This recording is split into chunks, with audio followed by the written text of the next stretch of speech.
حبايب قلبي، عاملين ايه؟ يا رب تكونوا بصحة وسلامة وراحة بال. النهارده جايبه لكم فيديو عاوز يتاكل اكل. مين فينا ما بيحبش السمك؟ مين فينا ما بيحبش البولتي ولا البوري؟ انا كده كده بحب البولتي بجميع انواعه بقى، باي حالة من حالاته، مشوي، مقلي، سنجاري، صواني، طواجن. طيب لو انت بتحب السمك وخصوصا البولتي، قبل ما تنزل تشتري اسمع مني الكلمتين ده. هو ايه اللي بيخلي البولتي ساعات يكون لحمه طري ومسكر وبيدوب كده في البق؟ وايه اللي بيخليه ساعات ناشف وهزيل وتحسه ملوش طعم؟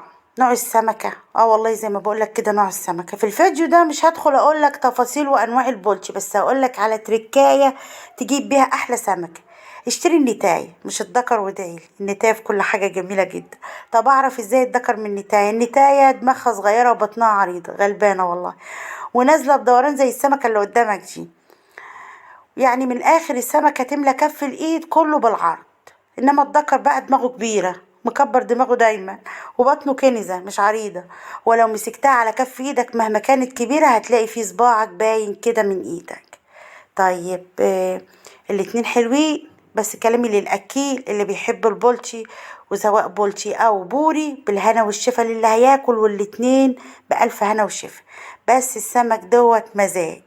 وانا خدوا مني نصيحة كبحروية، بعرف في انواع السمك. يعني باكل سمك اكتر من اي حاجة في الدنيا. واشوف وشكم في فيديو جديد، والسلام عليكم ورحمة